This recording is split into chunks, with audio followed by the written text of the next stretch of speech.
কাহারোলের কান্তনগর থেকে নদীপথে দিনাজপুরের উদ্দেশ্যে যাত্রা করতে যাচ্ছে শ্রী শ্রী কান্তজিউ বিগ্রহ। এ বিষয়ে বিস্তারিত জানাতে এই মুহূর্তে দিনাজপুরের কান্তজিউ মন্দিরে আছেন রিপোর্টার গোলাম নবী দুলাল। সরাসরি যাচ্ছি তার কাছে।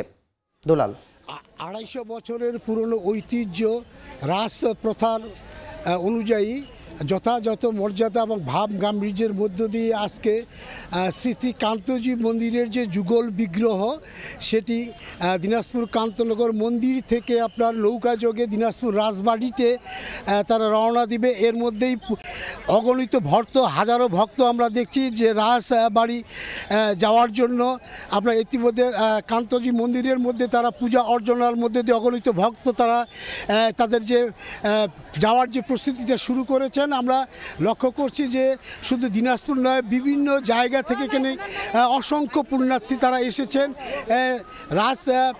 এই কান্তজি মন্দির যে প্রাঙ্গণে, সেখানে তারা ভোর থেকে কিন্তু এখানে তারা সমবেত হয়েছেন এবং মন্দির প্রাঙ্গণে আমরা দেখছি যে এই যুগল বিগ্রহকে তারা সুন্দরভাবে যেন রওনা দিতে পারে এই জন্য পূজা অর্চনা চলছে। এখানকার যিনি এজেন্ট রণজিৎ সিং তিনি যেটা জানিয়েছেন যে এই কান্তজি মন্দির আপনার ঠেপা নদীর দিয়ে 25টি নৌকা যোগে তারা নদী পথে দীর্ঘ 40 কিলোমিটার পথ পাড়ি দিয়ে বিকেলের দিকে রাজবাড়িতে যাই পৌঁছবেন। তার যে প্রস্তুতি আমরা দেখছি যে যেই পুণ্যার্থীদের জন্য আমরা পর্যাপ্ত নিরাপত্তার ব্যবস্থা রাখা হয়েছে।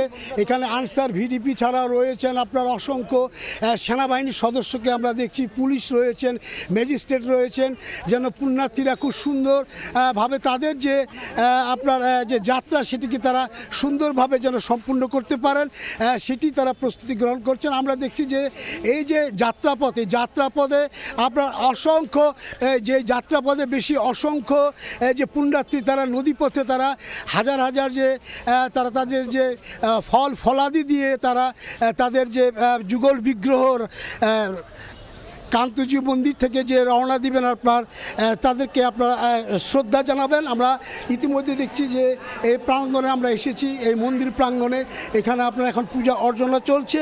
কিছুক্ষণের মধ্যেই তারা এখানে রওনা দিবেন। আমাদের অসংখ্য এখানে নিরাপত্তা ব্যবস্থা রাখা হয়েছে। আমরা দেখছি যে সেনাবাহিনীর সদস্যরাও কিন্তু আপনার দায়িত্ব পালন করছেন পুলিশের পাশাপাশি, এবং এখানে যেন কোনো বিঘ্ন না ঘটে সেই বিষয়টা তারা লক্ষ্য রাখছেন। এবং তারা যেটা বলছেন যে এই যে 3 মাস নদীপথে আপনার শ্রী শ্রী কান্তজি অর্থাৎ রাধাকৃষ্ণের যে যুগল বিগ্রহ সেটি আপনার নদীপথে রাজবাড়িতে অবস্থান করবেন এবং 3 মাস পরে রাজবাড়ি থেকে আবার এই কান্তজি মন্দিরে এসে তারা এখানে নিয়ে আসবেন। এই যে আপনার এই যে যাত্রাপথের যে সুন্দর একটা পরিবেশ এই নদীপথে, সেটি কিন্তু আমরা দেখছি প্রায় 25টি নৌকা ওখানে আপনার সারি সারিভাবে রাখা হয়েছে এবং যারা নিরাপত্তার দায়িত্বে রয়েছেন তারা সুন্দরভাবে সেই সম্পূর্ণ এইভাবে রেখেছেন। তো কান্তজি মন্দির থেকে সর্বশেষ আমার কাছ থেকে এই ছিল। দিনাজপুর থেকে জানাচ্ছিলেন সহকর্মী দুলাল।